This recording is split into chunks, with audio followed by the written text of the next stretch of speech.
Karena memang ketika perintah jabatan ini diberikan, ada hubungan hukum publik yang terjalin di antara pemberi dan penerima perintah atau public relic for holding.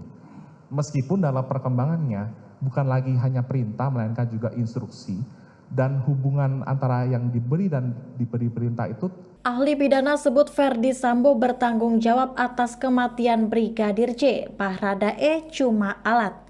Mantan Kadif Propam Polri Ferdi Sambo disebut menjadi orang yang paling bertanggung jawab atas kematian Nofriansah Yosua Huta Barat alias Brigadir J.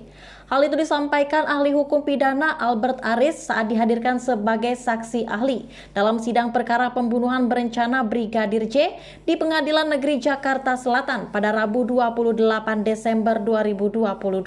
Albert memberikan kesaksian untuk terdakwa Richard Eliezer atau Baradae.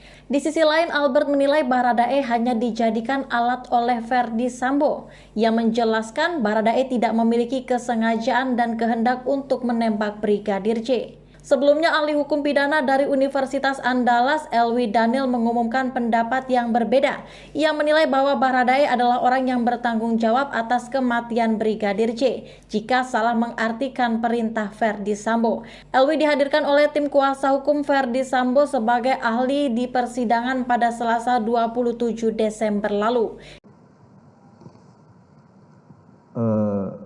Apabila seseorang penerima suatu perintah jabatan dari penguasa atau pejabat berwenang untuk melakukan suatu perbuatan yang melawan hukum, misalnya tindak pidana pembunuhan, apakah si penerima perintah dapat berlindung dan dengan menggunakan alasan adanya perintah jabatan sebagaimana dimaksud pasal 51 ayat 1 KUHP yang saudara ahli tadi?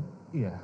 Jadi sebenarnya pembentuk undang-undang ketika merumuskan perbuatan yang dilaksanakan karena perintah jabatan sama sekali tidak membatasi perbuatan pidana apa saja yang diatur dalam pasal 51 ini, karena ini memang adalah ketentuan yang bersifat umum ini, pasal 51 ini. Jadi memang pada prinsipnya hakikatnya orang itu tidak boleh membunuh, orang itu tidak boleh merusak barang milik orang lain atau tidak boleh mengambil milik orang lain. Tetapi karena perintah tersebut, elemen dari perbuatan melawan hukum itu dihapuskan. Nah, mengapa demikian? Karena memang ketika perintah jabatan ini diberikan, ada hubungan hukum publik yang terjalin di antara pemberi dan penerima perintah atau public relic for holding.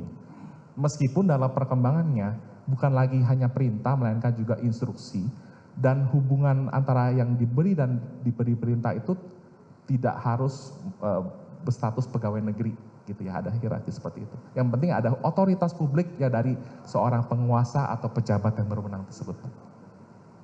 Tidak harus berstatus pegawai negeri gitu ya, ada hierarki seperti itu. Yang penting ada otoritas publik ya dari seorang penguasa atau pejabat yang berwenang tersebut.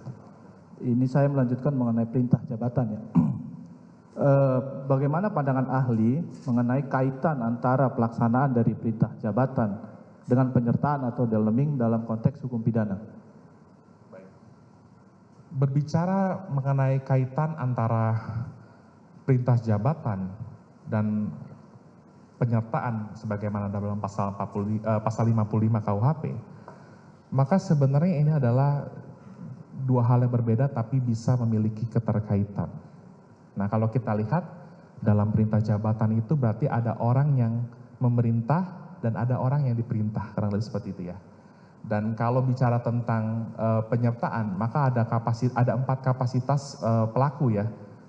Kalau bicara penyertaan berarti itu juga berbicara mengenai dapat diperluasnya pertanggungjawaban pidana yang dilakukan oleh pelaku. Makanya pasal 55 itu mengatakan dipidana sebagai pelaku ya.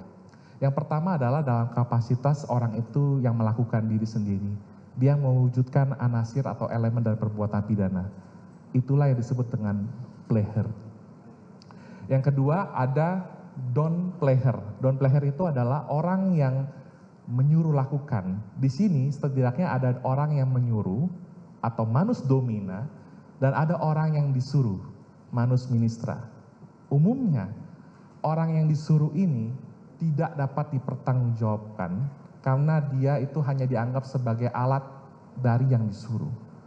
Yang ketiga adalah mideplegan, artinya orang itu turut bersama-sama mewujudkan suatu delik, ya, baik dia memenuhi unsur atau tidak memenuhi unsur di antara para pelakunya. Dan yang terakhir adalah with looking atau with looker orangnya.